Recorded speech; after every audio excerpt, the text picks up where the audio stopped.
Sister Mary Casey is my twin sister, but she says she can't say how old she is, but I'm almost 40 years old. God put a price tag on every life, and He says we are all priceless.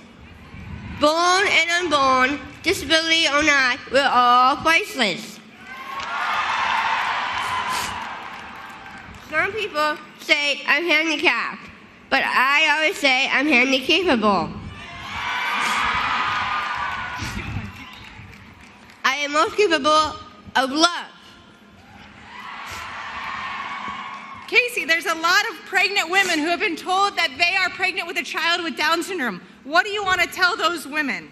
Your child will be a blessing to you and to the world. And you will be their perfect mom. And God trusts you. Okay, give it, deliver it.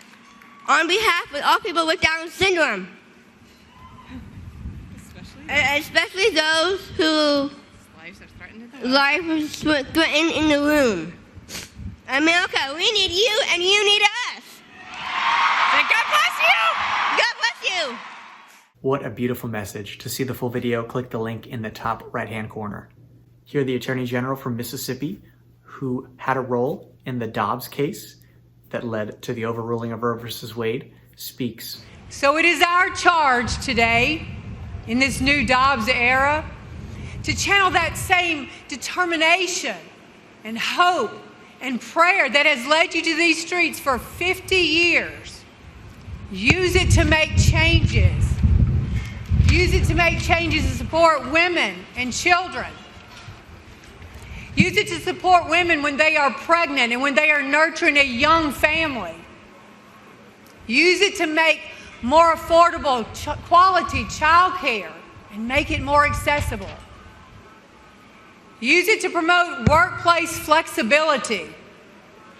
Use it to improve child support to make fathers equally responsible for their children.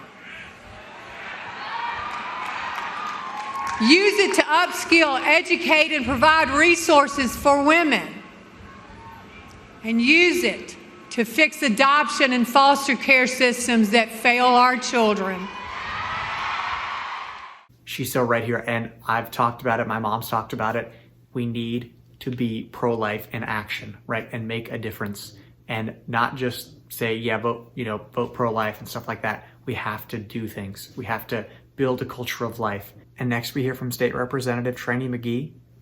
I stand in place of the pro-life black women across the globe who are suffering in silence. Let us not use talking points to justify our arguments, but be effective listeners and create whole life from the womb to the tomb solutions. Because we are going to be different. We are not only pro-life, but we care about moms too. We care about families. We care about educations. Pro-life for the whole life. Thank you, everyone. That was good. Pro-life, whole life. That was really good. I've never heard that before. And then here is Jonathan Roumie's portion, uninterrupted. How can you make a difference? Number one, pray the rosary.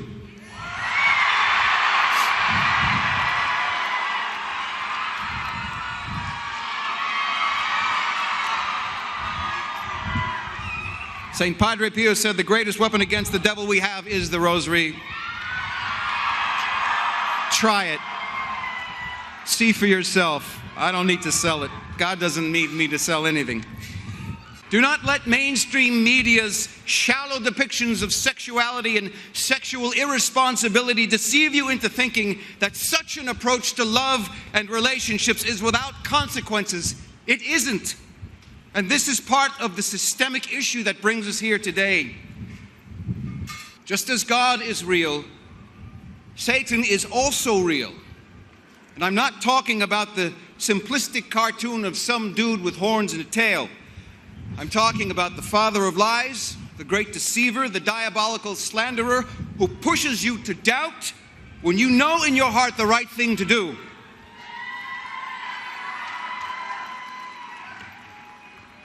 And he is not about to give up this fight either. In fact, he's doubling down because guess what? His time is limited. So he's throwing everything that he has at the world and all of us in it. And countless are being deceived as a result.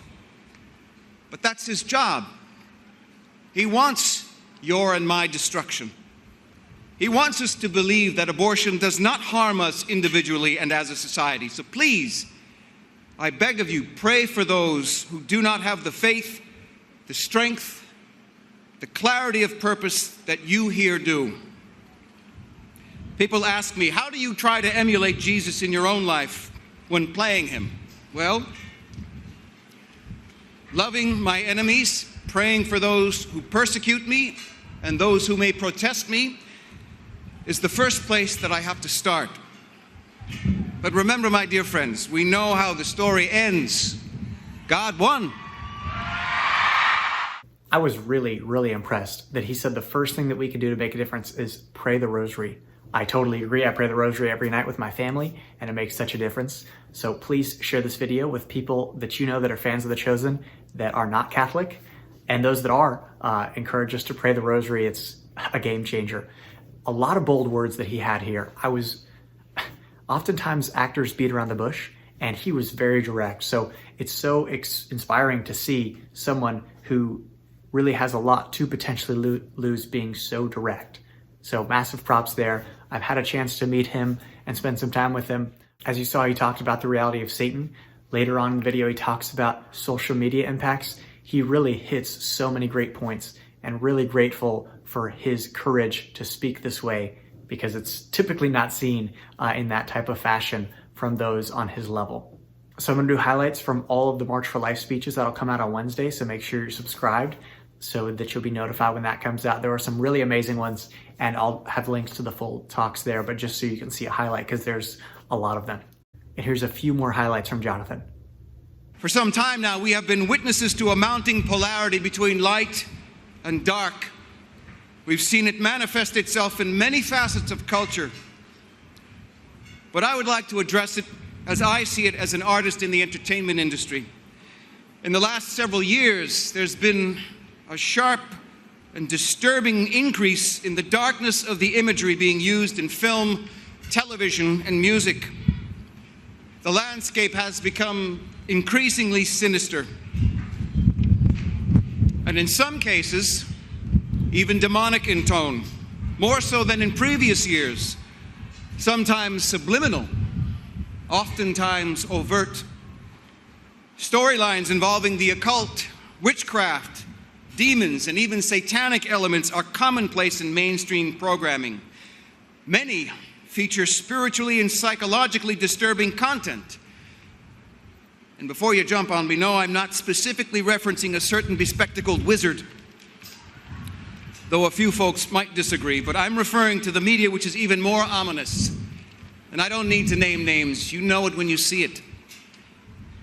The youngest of us and the most vulnerable, as well as those who are not grounded in a solid faith in God, are susceptible to the influences of these images. Media has become a portal to behavior and attitudes kids want to emulate that reject God, reject the light, and reject ultimately all those aspects of community which give life. I have observed God subtly but radically being removed from popular culture over the last couple of decades, replaced with some of the most corruptive images and ideologies for young hearts and minds. And any of us who profess any kind of faith are branded as fundamental or condemned for their beliefs with the assertions of the religiosity of a Pharisee. This is completely contrary to what it means to have a relationship with Jesus Christ and follow his teachings.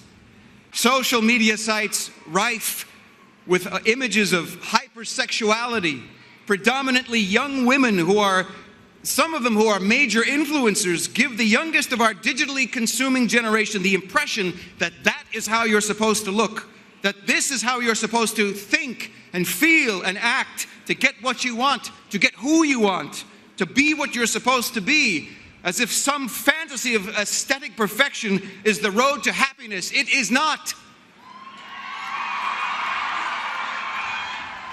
Your imperfections were perfectly designed by God in heaven. as if by objectifying yourself, you will somehow be empowered. That is an empty lie of the enemy. The only way to empower yourself is to believe in the greatness of who you are, flaws and all, the gifts you bring into this world that God freely gave you, the uniqueness of your precious life, and to share them with one another. That is your legacy. That is your power. That is who you are meant to be. And that is how you will change the world.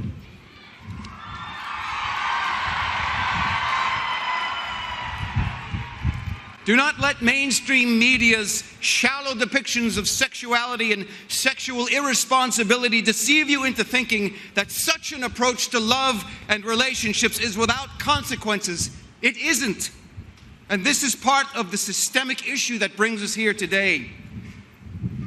I know how difficult it can be to think differently, to swim against the current, to choose life in a culture that celebrates death. You know, standing here saying these things to you now is neither the obvious career choice nor an easy decision for me, because I've never set foot in this arena before, publicly. But ultimately, I had no choice. This guy made me do it.